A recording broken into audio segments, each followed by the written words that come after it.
Hey, welcome back to 1000 Details. I hope you're all good. And today we're going to do something that I find relaxing, and at the same time it's a really good hobby that you can save money, understand more about the stuff you use. Let me show you what I got for you. So here it is. Today's stuff. It's none other than building the Shakmat Battering Ram, which is a kick module, and the Shakmat Archer's Rig, which is a percussion hats module. I want first to thank Shakmat for this opportunity. They were amazing when I reached out to them. And yeah, I really love to do it-yourself stuff.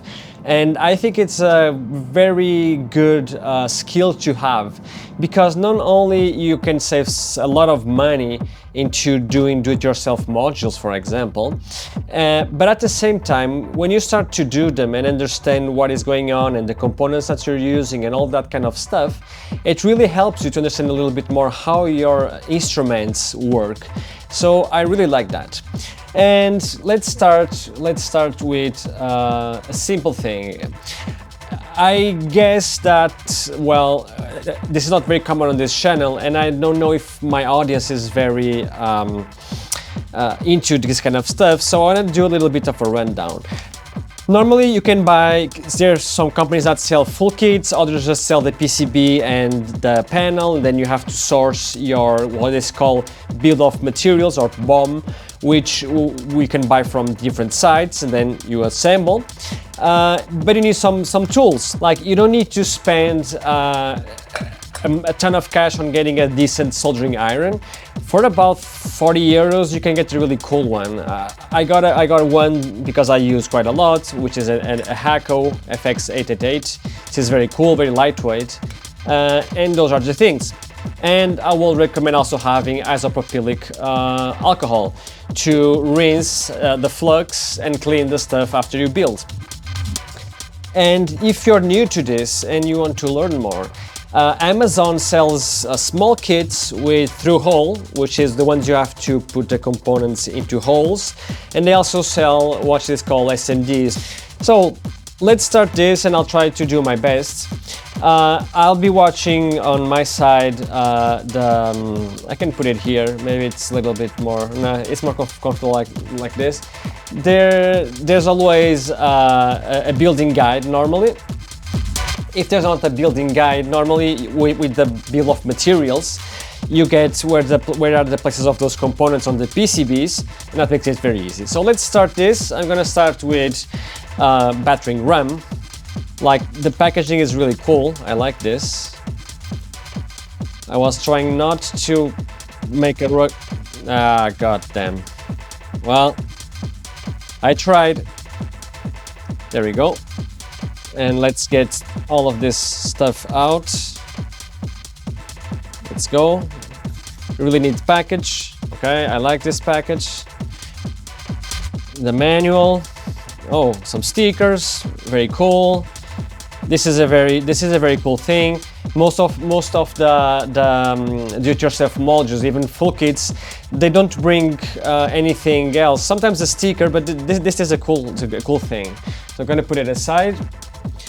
And what I like to do is I have this mat that I really like because it helps you not make a mess of things, and you can separate components. So what I'm gonna do is separate my stuff. I won't need my flat cable for now. Nice bags. Okay, I didn't saw this one. So let's see what we have here. Okay, switches. Okay, red ones, let's put them over here. Red ones. Red or multicolor, it depends. I guess it's red. Normally those are the multicolored ones. Green one. Buttons or caps in this case. Nuts for the jacks that I'm gonna put over here for now. It helps to be organized. LEDs over here. Hexes for the pots can go here. and the screw that I think it is to screw the two PCBs. Okay, nice empty, oh, not empty. Or, okay, 2 screws, so this is for sure for you to rack. One more done. Now this one for sure, it's, yeah, the jacks. Okay, so headers. These are for connecting. These ones are for connecting your PCBs together. So you have various of them. Males and females. Okie dokie, let's go. Your pots. These are pots. D-shaft ones, which makes very easy to put the things on, as they are like this, and then it's just fitting. So pots go over here. A tall pot or tall trimmer. A switch. And the famous tonk icons or jack ones, so that you can connect your stuff. And this is it. Nothing else, nothing else. Oops. Another jack that came with this. And now, of course, download the building guide at shakmat.com. As experienced as you can be, it's always good to get that bomb. So here we have it. Panel. Awesome panel. And I'm building these modules because I want to do a video after this, which is about doing cool stuff. Let's put it this way. First, solder the headers to connect both PCBs, ensuring they stay parallel. This is crucial for a proper fit in your rack. Start by soldering just one pin on each header and then adjust if needed, by then finishing soldering all the points. Use flux to make soldering easier, of course. Soldering is relaxing for me. I listen to music or podcasts and finishing a project feels great. Do-it-yourself teaches you new skills, saves money and helps with repairs. It can feel intimidating at first, but with practice you improve. Start with simple kits and work your way up to bigger projects. That's the way to go. Let's clean this up.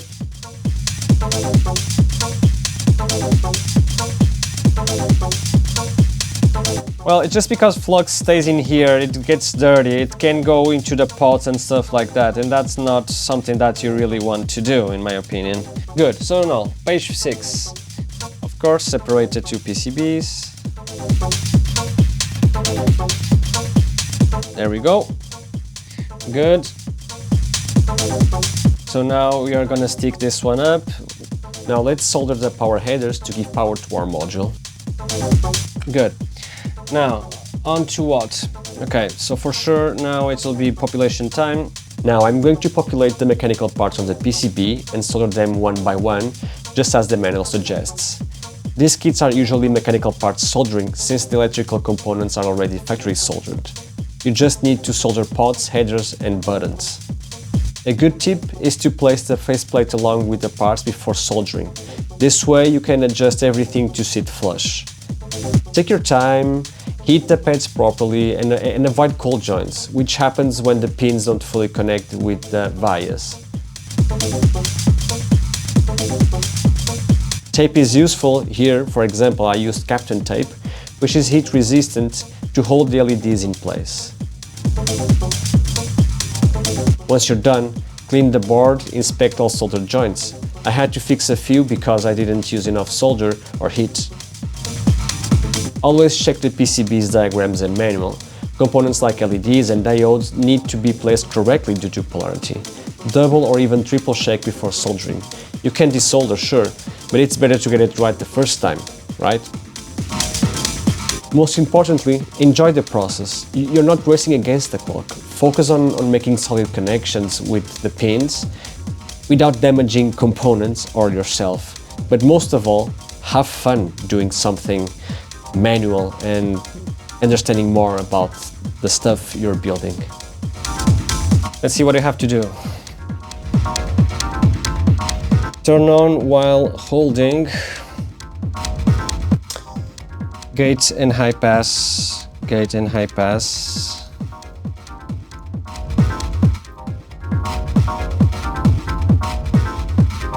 let's wait in high pass. Good. Wait until the 3 green LEDs turn on, then off. On.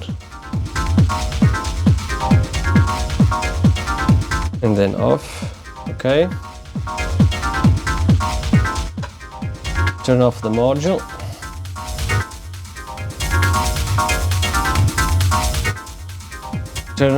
Turn the module on again. The green LED should be.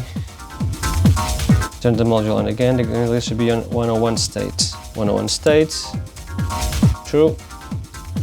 Wait until the lock and invert buttons are on. Then press invert. Okay.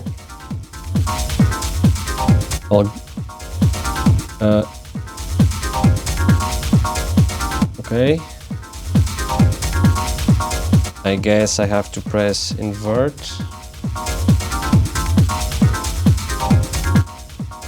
Invert. Wait until the gate button blinks. Make sure no patch cable is inserted. Okay, it blinks. Blinks and press gate. Press gate. Wait until the high pass filter button blinks. Blinking, remove the patch cable from pitch input and patch the decay input into envelope. Okay. Then press the lock and wait until no button is blinking. Okay. Lock pressed. Now we wait until it stops blinking.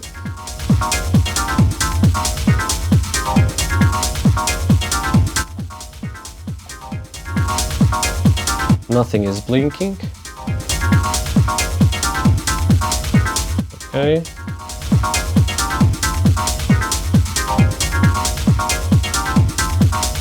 Now we should be good. We turn this off, remove all of this. Let's patch in the out here.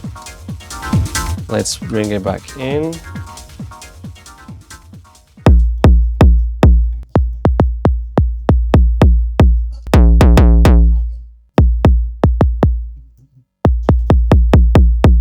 I have to read the manual, of course.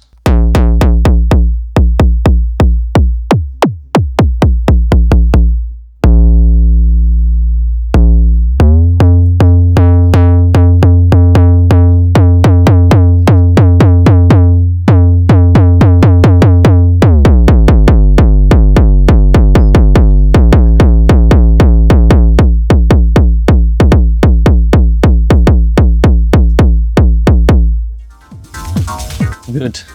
I'm happy. Happy with this. Excellent. Approved.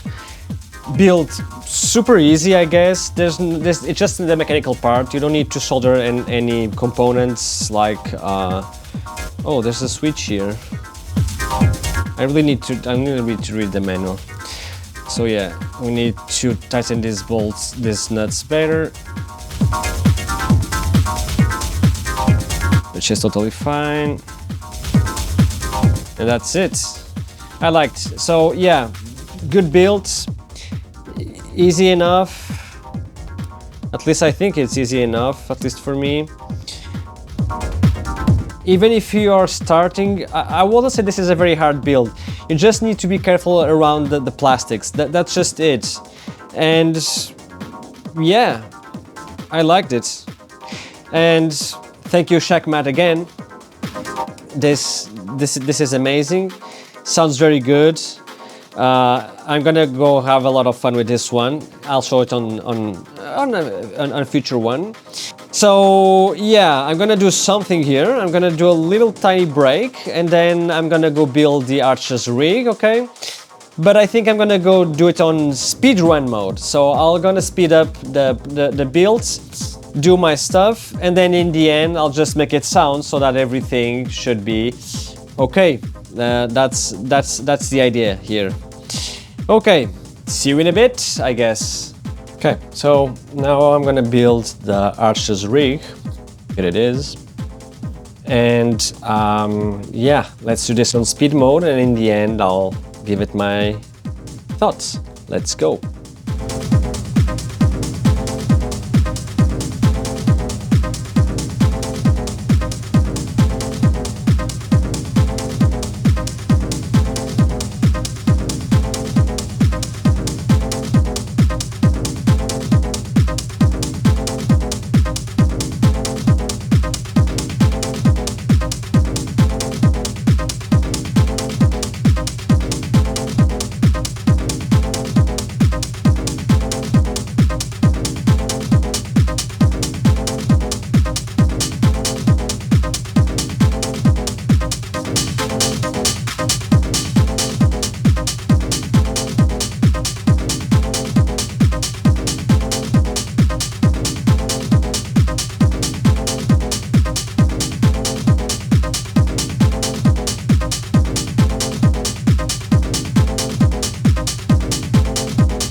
And now the fun part.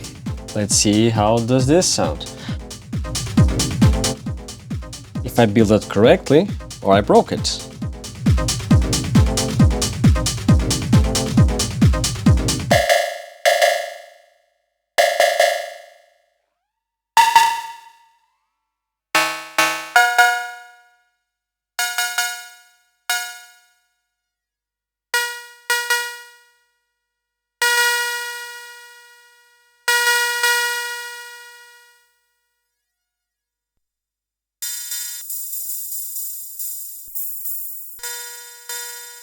Oh yeah, I forgot. Source.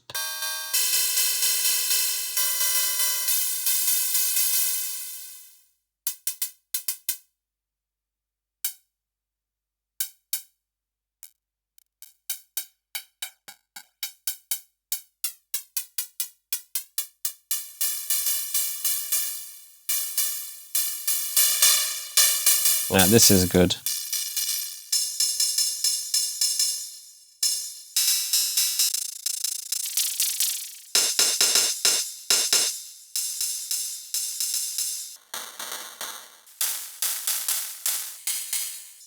Again, I have to read the manual, of course. Resonance, yeah. Band pass, no idea. High pass.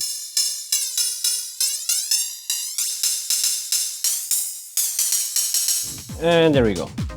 Now about the build. I really enjoyed this build. Great build, just as the battering ram. It was quite pleasant. Again, I think it's easy, but you have to be very cautious about the plastics where you have switches and pots very near the headers. Be careful with that because it's like super easy to burn them down. Other than that, I'm quite pleased. The components are very good. The PCB, it's fine. It's one of those PCBs that you have to give a little bit more heat because they don't immediately suck in the solder, but it's fine. You just need to learn the let's call it the boiling point where it will stick. That's it. Then you just get it done like very fast. And yeah, I'm super pleased with this. This again, this is a fine way of doing your instruments and to save money, a lot of money. I'll put it this way. Full kits are the most expensive ones. Then you have partial kits, which are a little bit more, a little bit cheaper, where you can get some of the parts. Normally it's rare parts and stuff like that, and then you source the other materials outside. And the cheapest one, normally it's PCB and panel, where if you source your own components, many times it ends up to be cheaper. And this has a reason. Look, if you have a manufacturer building full kits for you, someone had to invest time in separating parts, putting on their bags, separating stuff, making sure that you receive a full kit and everything is correct. This takes time. Don't think that it should be cheaper. No, man. If you want a full kit, someone had to do the job to separate components, count components, put them in bags, make sure that everything is there, nothing is missing. It takes time, it takes a lot of effort, so it's obvious they're more expensive. In a way, if you're gonna do yourself like from scratch, just PCB and panel, you'll have also to spend time looking at Mauser or Farnell, Digitech and Digitech. I forgot the name. Whatever. Looking for those components. Sometimes you have the bombs in Excel or CSV. It's maybe it's faster, maybe it's not. Then when you get them, you have to separate them, put them in like in an order that it makes sense. So you see, this takes time, but nonetheless, it's much cheaper to get the do-it-yourself version than a fully built module. And if you're curious about this, if you're in Europe, you have Exploding Shed, which have a lot of cool kits. Normally, nowadays they bet more on full kits. You have ST Modular as well. There's another few German shops that they sell, German and Austrian shop, I think, that they sell kits. And well, number one in the world, I will say it is Tonk, because Tonk has it all. But again, if you are outside the UK, well, expect some taxes when you order. And well, in the US you have Synthcube, you have many others, like you have a lot of them also selling kits, full kits, partial kits, Pusherman as well. So there's a lot to explore in this realm. And maybe if you are on a tight budget and you have a soldering iron and you can solder, or you're willing to learn, maybe you can build your rack, or even studio stuff like outboard gear. It exists also to build. It is a fine, cool way to save money. So I want you to thank you for watching this, and I hope you enjoyed it. Again, thanks a lot to Shakmat for sending these two to me. It was incredible. I'm really thankful. And as usual, if you like what I'm doing, like and subscribe. Check out my website, 1000details.com, where you find sample packs and preset packs that you can use in any kind of ways you want at a cheap price. And see you next week, where I'm gonna dive into percussions and drums and make them yours, which I think it's cool. Bye bye, see you next time.